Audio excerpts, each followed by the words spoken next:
So next we have Yoseph Barash, who's in a Lego race at the moment, it would appear. It looks kind of scary at the moment, but I think it'll be okay. I like your background. So can you tell I have a 10-year-old at home? Possibly, or yeah. It's okay. Star Wars Lego, man, it's the best. Yes. Yosef grew up in Israel and did his bachelor's and PhD at the Hebrew University, studying machine learning and probabilistic models and all things that are beyond my knowledge. Subsequently went to University of Toronto as a postdoc with Brendan Fry and Ben Blanco, and really did wonderful work on the splicing code and really understanding how many of the things that we're interested in are regulated. He came to Penn in 2012 as an assistant professor in both the School of Medicine, in the Department of Genetics, as well as in the School of Engineering in Computer and Information Science. And he was promoted with tenure to associate professor in 2018. Today, as you can see on his slide, he'll talk about splicing quantification from RNASeq, how to get the signal out of the noise. Yosef. Great. Thank you, Jeremy. So we'll jump right in.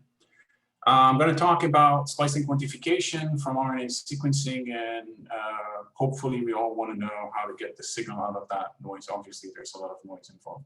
So I'll jump right in. Let's see if this works. Yes. Everybody can see my slide, Jeremy, is that okay? Yep, perfect. Great. Okay, so the way we quantify splicing from RNA sequencing, the gist of it, very simple. We're looking mostly at junction spanning reads. What we're seeing here, there's an exon on the left, and we see junction spanning reads connecting it to the next exon or skipping an exon. And let's say we saw 30 junctions going into the first exon and 10 junctions going into the next exon. Then basically our algorithm, pick your poison, is going to say, well, the percent spliced in of that middle cassette exon is, 75%, or the psi is 0.75. And of course, the algorithms have to do way more than that, but take into account different things. But that's the gist of it. This is how we quantify splicing in general here and throughout the talk. So in 2016, we came up with a slightly different ways, alternative way to look and to detect, quantify, and visualize splicing variations in the transcriptome. That was a paper we published in eLife in 2016. And the idea was very simple. If we look again at the gene splice graph, where the exons are the rectangles and the connecting edges are all those splicing events between those exons, every time we see a split of the graph coming out of an exon or into an exon, we say this is a local splicing variation. This is an LSV, and we can quantify the ratio of those size that we just talked about. And why this is beneficial as a language to use to look at splicing? Well, that captures all of those classical events that we've been studying in the RNA field for decades, like cassette exon and 3' and 5', but it also enables us to now capture many more variations and more complex ones involving multiple junctions, multiple exons, and combinations of them, etc. And so just to see how that looks like, and this is something that how we quantify and how we visualize, this is something that comes out of our software that we published then, the Magic software. And this is how the output would look like. This is a splice graph coming out of there. Again, exons are the rectangles and the junctions are those arcs. And you can see red arcs corresponding with the number of reads corresponding to known annotated junctions, and green ones also detecting de novo unannotated junctions, which the tool can incorporate and build new splice graphs around it. And so if we zoom in on this event of complex event here that we see here, the cartoon that the software Magic is going to produce for it is going to look like this, where exon 8 is connected to 3 other exons upstream of it. Each one of them gets a color. And then the algorithm Magic is going to quantify the percent spliced in for each one of those connections. You can see it as a violin plot, because this is a Bayesian model giving us some posterior distribution for the percent spliced in for each one of them, something between 0 and 1 or 0 and 100%. And similarly, if we look at differences between conditions, then it would be delta psi, the changes of inclusion somewhere between -1 or 1 or minus 100% and plus 100%. And that would be the differential splicing. Okay. So with Magic 1 that we published then, we were able to capture complex splicing variations, just like I showed you, de novo junctions, de novo exons. We were able to detect and quantify de novo intron retentions as well, built-in visualization, just like we see here. We also published a accompanying tool that enabled you to, click that LSD, copy it, and do primer design for it. And then we also showed that compared to a lot of the tools out there, it was highly accurate and reproducible in terms of the analysis that it produced. So moving now to what we are currently talking about is Magic 2. What are the changes? Well, what we needed is to handle heterogeneous and or large scale data sets like Target and GTEx. And notice that I separated heterogeneous and large. Obviously, large tend to be heterogeneous, but you can have heterogeneous data set even within your lab that you only produce a few samples. For example, we work with a collaborator where they're picking samples out of mice from the area of the hippocampus. And of course, depending on where you scoop and the mixture of the cells and the conditions, you're going to get maybe 3, but they're going to have quite a lot of variability. And you have to account for this to really find out what is reproducible. So heterogeneous doesn't have to be large. And then those heterogeneous and large data sets give us a lot of new challenges. So as you pick more and more samples, you find more and more complexity and more de novo events. And then the question is, what's the signal, what's the noise, what we should be focused on? As I mentioned, the data can be very heterogeneous. The sheer data size means you have to be very efficient both in memory and compute time. And then the other issue is confounding factors, especially if you're doing this across multiple centers, etc.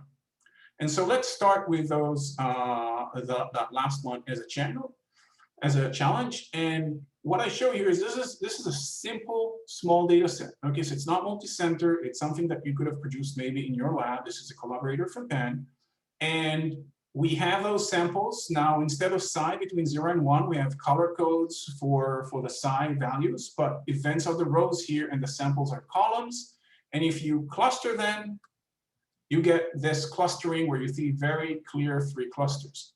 Unfortunately for us, those clusters correspond perfectly to the batches that they were processed, okay? And this is after controlling for gender and age and all that stuff where you would do a good design, but still the batches are the main signal that we're seeing here. So in this case, this is cancer data. And let's say you want to do detect subtypes of cancer, which would be the focus of maybe another talk that we could give, but not today. This signal stands out and sort of interferes with anything else that you want to do downstream.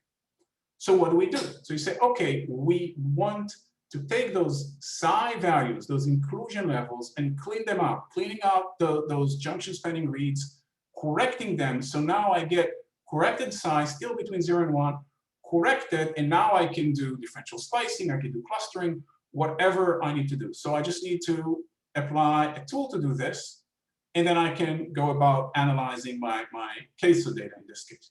And this is the list of current solutions that we found. So that basically sums it up. And just to sort of drive home that message, when we did the literature search, we found that if you search for batch effect and expression, this is the distribution of publications in PubMed that we can count. If you look for batch effects and splicing, this is the distribution at the bottom that you see for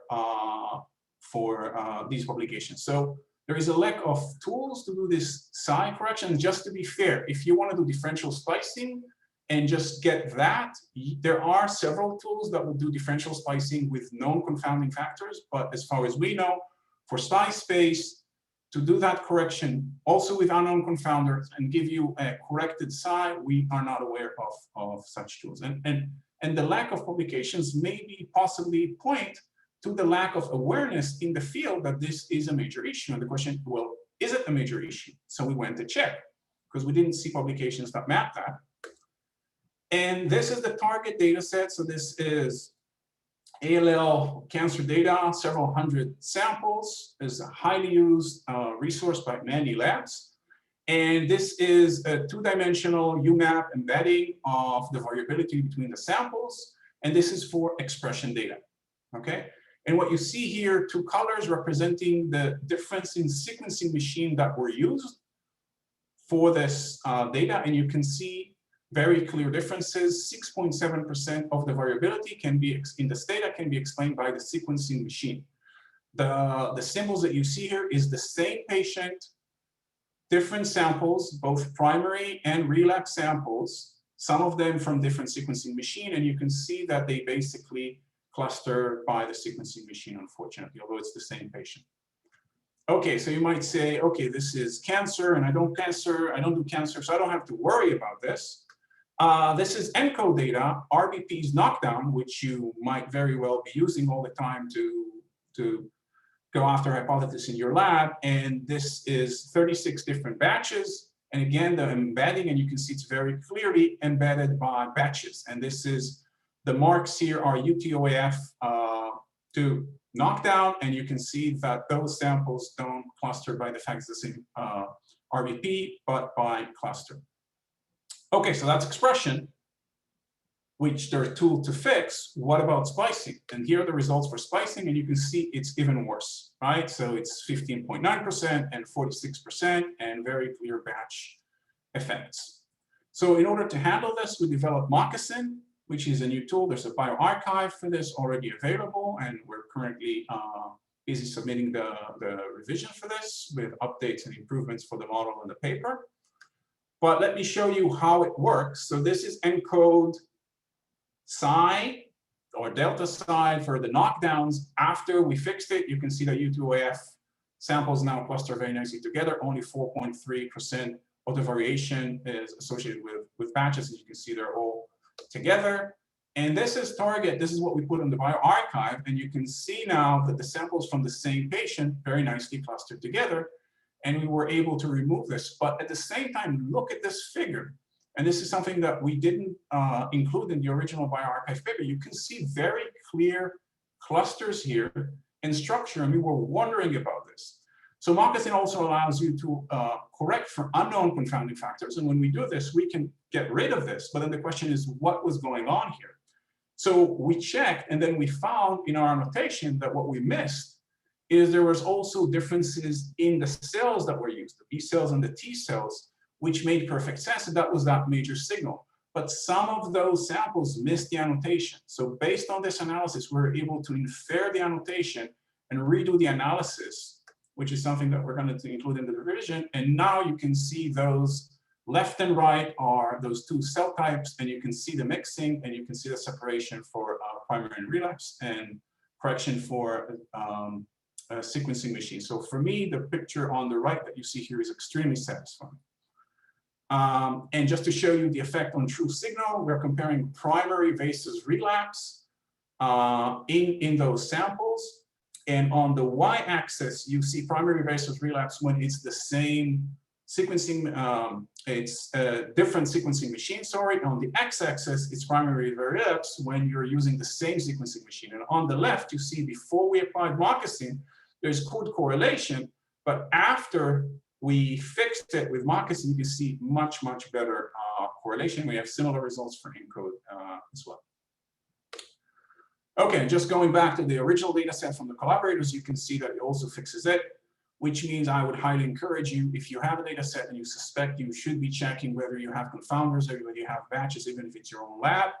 And if you need to, you should be able to apply Moccasin and fix it. And if you're wondering, well, it's going to take you days to just do this. So this is how much time it takes to fix 16 samples.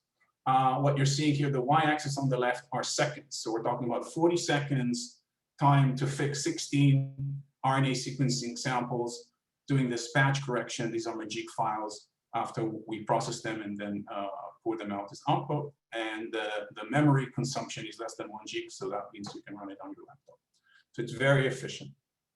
And speaking of efficiency, going back to the Magic version 2 algorithm, and that involves a lot of people doing different aspects of what I'm just going to talk to you in the next few minutes.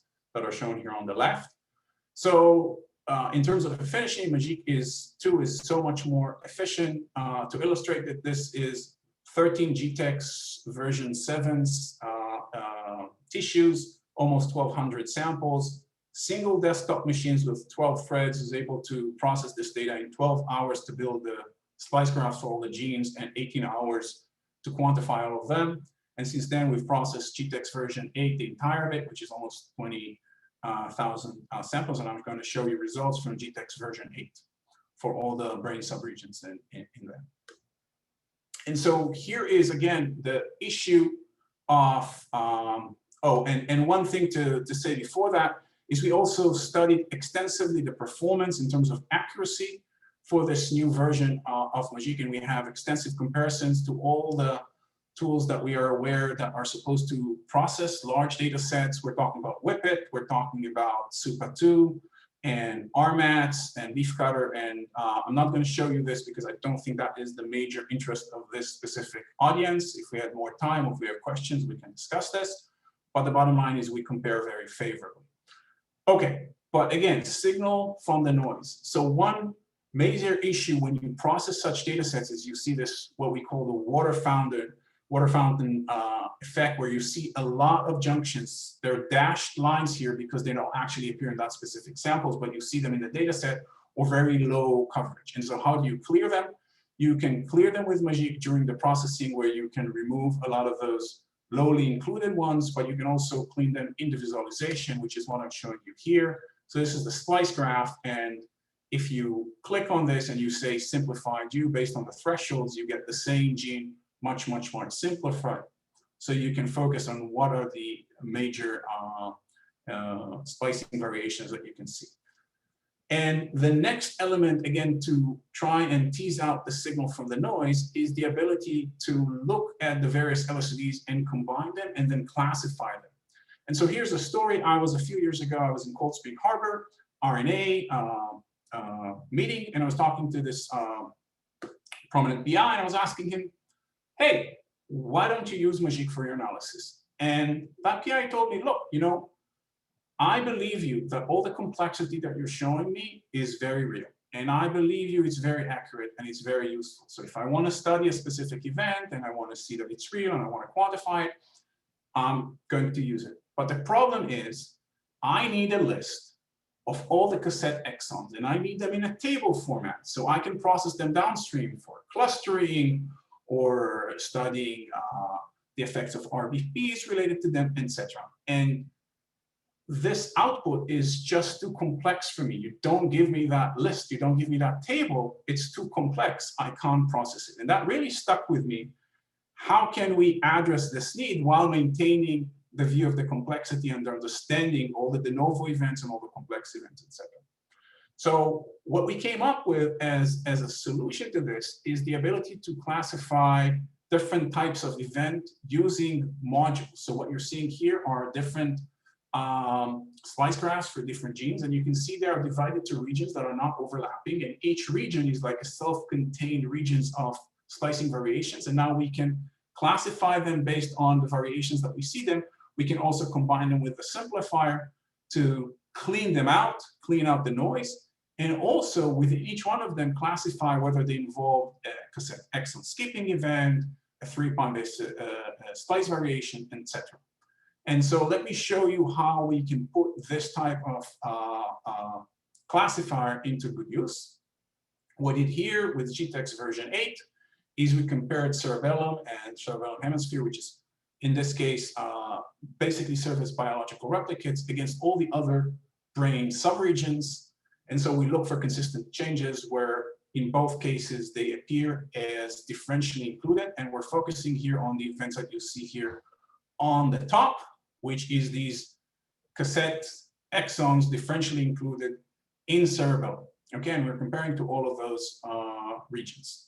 And so we want to study those, and first thing we do is we apply the classifier to see what types of events shoots up if we apply those classifier. And this is what we see here, right? So the most prevalent one is basically intron retention, in line with the Blanco paper that pointed out that to be a very common event, especially for neuronal changes, although many tools don't include that. So that's why, and it's harder, of course, to quantify with RT-PCR, et cetera. And that, of course, the ratio here depends on the thresholds that you apply. But anyway, what we see is it's very common, and we can see cassette exons coming in a second, and a whole bunch of other ones like tandem cassettes and mutually exclusive. But then about 30% that you see here at the bottom are complex, don't fit the major types that you see here. And so the question is, are there more additional cassette exon or that are like binary-like, cassette exon-like in those complex events? Can we tease them out and break them down into types? And the answer is yes. Using this classifier does that for us automatically. And if we do this, what we see is 67% are pure cassette exons. There's another 25% that also involves some level of intron retention.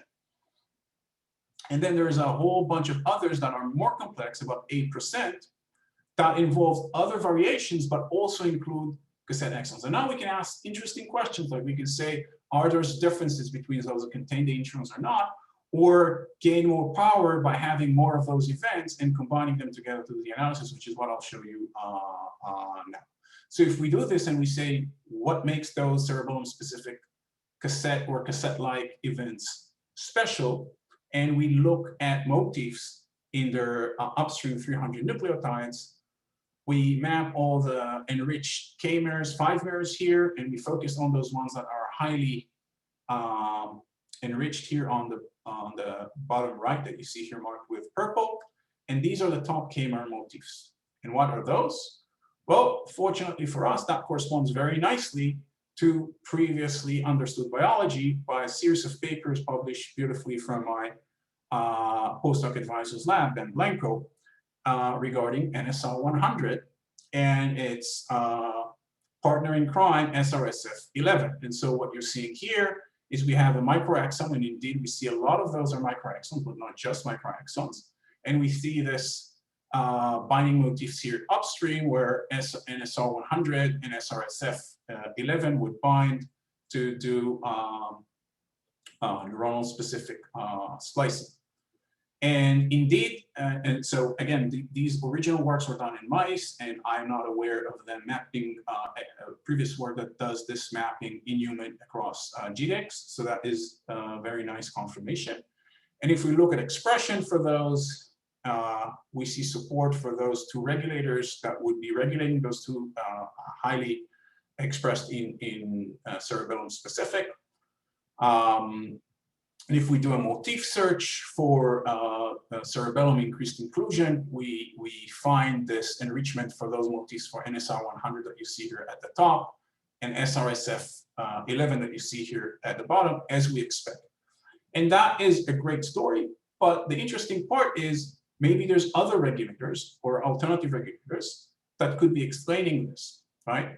And so if we go and revisit this, an interesting observation to make here is that the best clip motifs for SRSF11 are CU-rich motifs, which we know also bind PTB.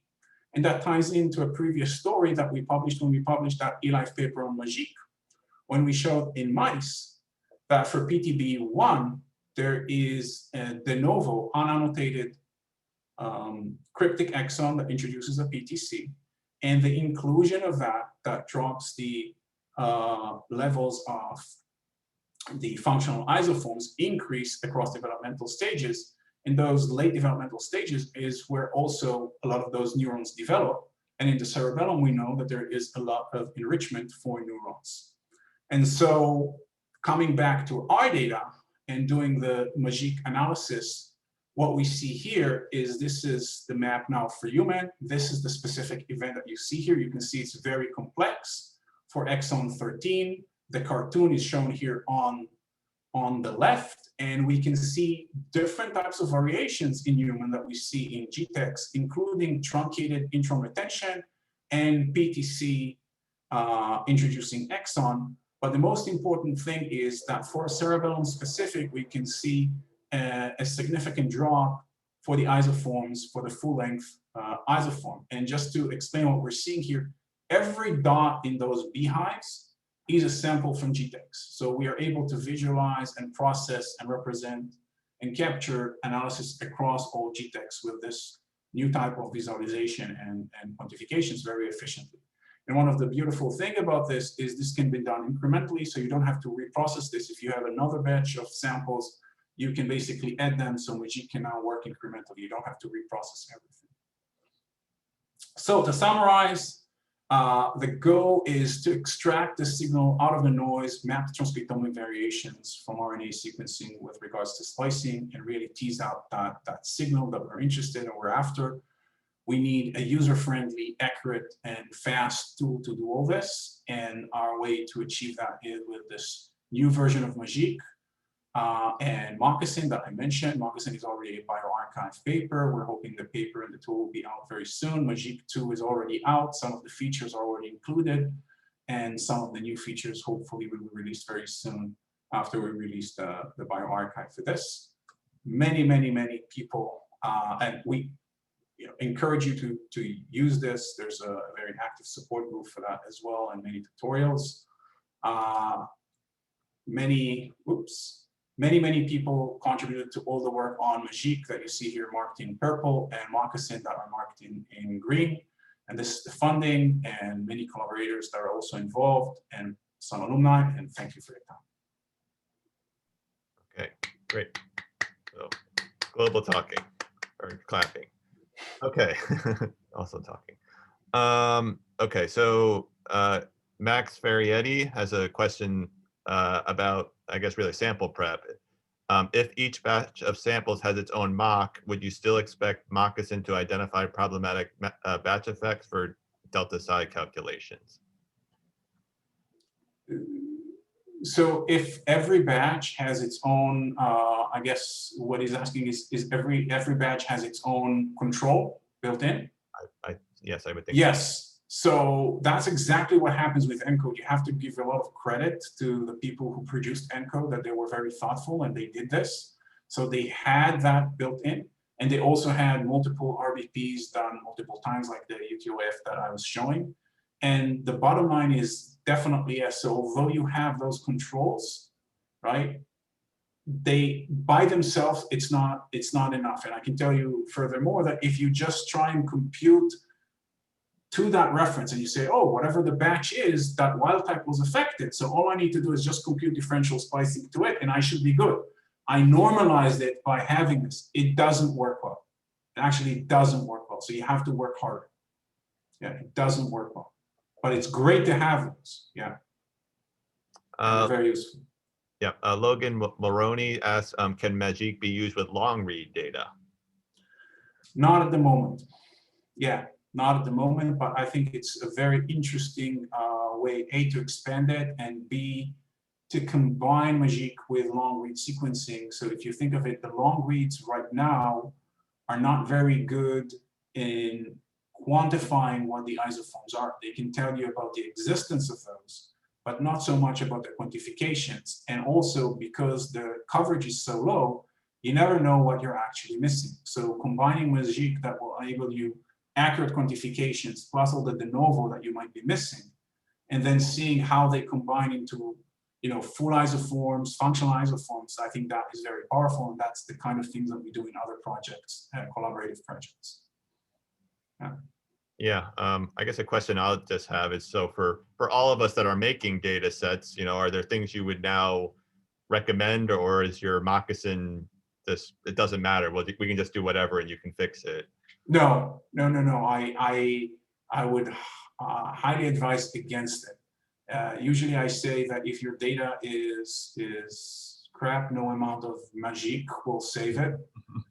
Right, and I stay in our Moccasin for that matter. Like the example with ENCODE is thoughtful researchers doing a good design, still running into that problem that then we were able to fix. Right, so you want to control, and for example, right, if your true signal is completely confounded by other things that you don't care about, like gender or age or whatever, the technician that did this.